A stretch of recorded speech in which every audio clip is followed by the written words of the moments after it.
Oh, it is a V-nickel. Sweet. Oh, 1894, baby.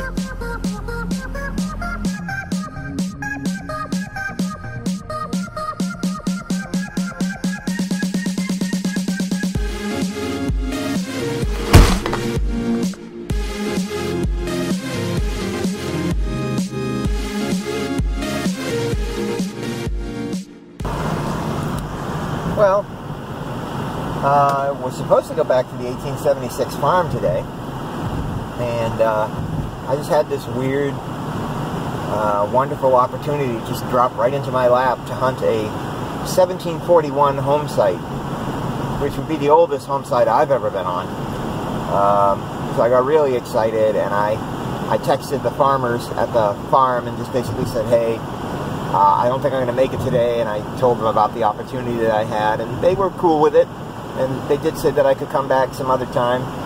They also said that they would try talking to their neighbor who has a much larger piece of property. It's also very old, and maybe I can get out there too. So I don't know, man. You go from dry spells where you have nothing to times when you have more than you know what to do with. So anyway, yeah, 1741. 1741, man. History awaits. Hey, so I'm on the 1741 property right now. I've sort of been off on my own for a little bit, and I just recovered this beautiful ring. Check that out. Isn't that something? It's upside down there. There we go. Above the R is 3 fleur-de-lis. Below the R is 3 maple leaves, and on the back of the band on the inside, I don't know if you can see it there, it says 10K stir. Now, stir is sterling. Generally, you don't see caratage associated with sterling. Caratage would be for gold. So I don't know if some part of this ring is gold. I don't know if that little panel in the front is gold, or if maybe it was originally gold-plated sterling and the gold plating is just worn off. But the coolest thing is, there's a name inside the ring. The name on the ring is the name of the gentleman who used to own this house. He passed away about 7 or 8 years ago, something like that. I don't know the details. The current owners know the original owners, and they're going to get in contact with them and tell them that we have their father's ring. I think they're going to want it back. I have to tell you, digging treasure is great, digging history is great, but there is nothing greater than finding something and finding out who it belonged to and getting it back to them. People are usually bowled over and very, very grateful to get these personal mementos. Can you imagine? Imagine if your father or your brother or your husband or wife or somebody died and you have to move on to the grieving process, and then 8, 9 years later someone just calls you and they have a personal item that belonged to your long-lost loved one and they want to return it to you. Can you imagine? I don't know what that experience must be like, at least not on the other side. I have returned things that way before. So, I don't know when they're going to get this ring back to the owners. I'm just going to turn it over to the people who are living in the house now. If that's just sterling, that's probably only maybe $4 or $5 worth of sterling silver. But to the original owners, priceless. So, very cool. Well, I'm out in the hayfield now, and here I did dig something that's old. It's a little baby D-buckle. It's tiny. That's pretty cool. Man, I'm jonesing bad. I've been at this for hours. Just want to dig one old coin, something with a date on it. Since I finally did dig a coin, I don't know what it is yet. It's very green. It could just be a wheat penny or a copper penny. My hope is that it will turn out to be an Indian.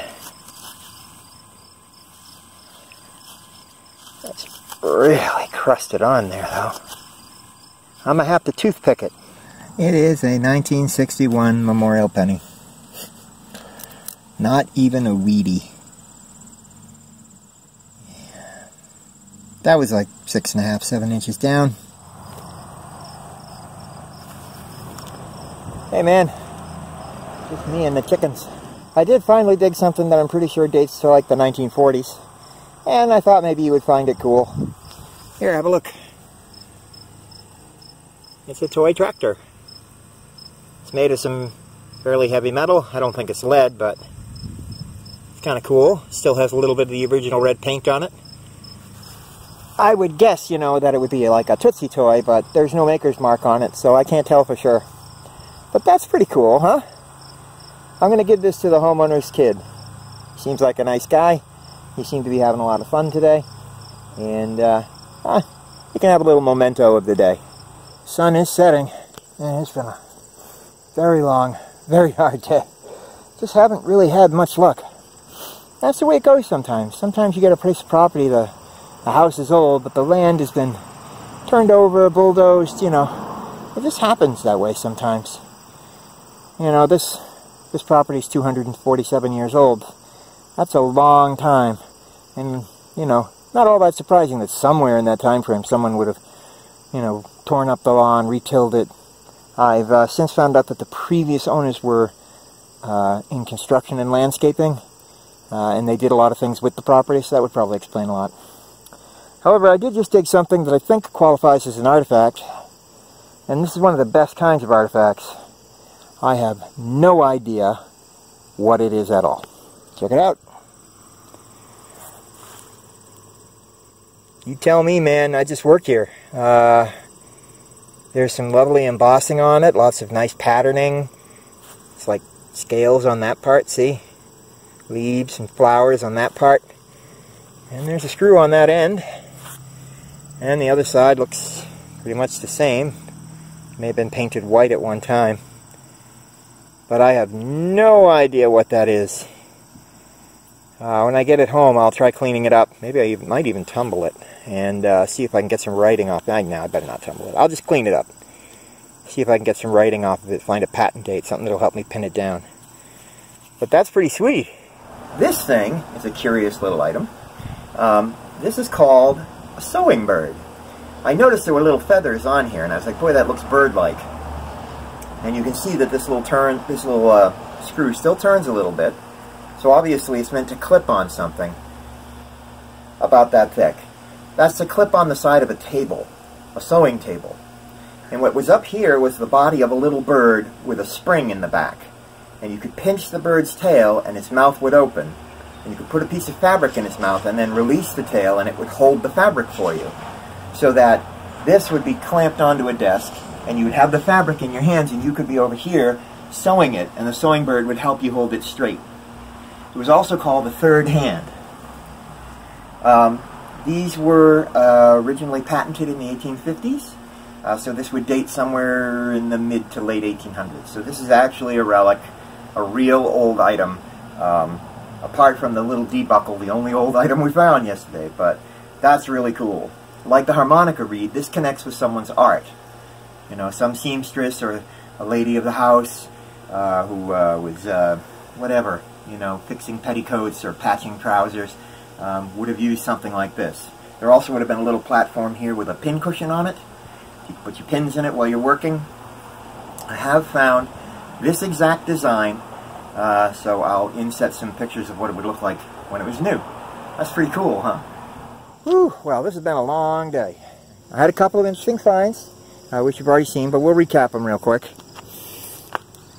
So, a lot of work.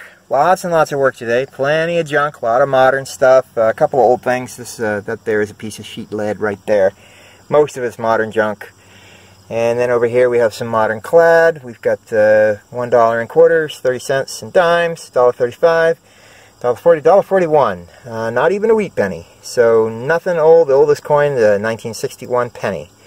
Little tiny D buckle, that's definitely old. And then this gizmo, no idea what that is. This is called a blade balancer. And it's used for balancing lawnmower blades and other kinds of blades that are used in circular devices. Basically, it sits on a post like that. It's perfectly balanced. And because the holes in the blades are all different sizes, that's why it's got all these little steps on it. So that when you put the blade on there, it finds the right hole and sits on it. Then you can rotate the blade and see if it wobbles, and then make adjustments to it to balance it. This isn't old. This is modern. And then this lovely thing with all the embossing. Don't know what that is either. That, I'm pretty sure it's old.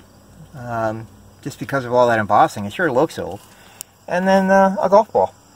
And that was it. So, that's the way it goes. Can't all be great days, can't all be treasures. But I had a good time. I met some nice people. Got to hang out with the homeowners and their son. And the mom and the son, they got to try the detectors. They had a lot of fun. Alright guys, you take care. I hope you enjoyed this. And I will see you on the next hunt.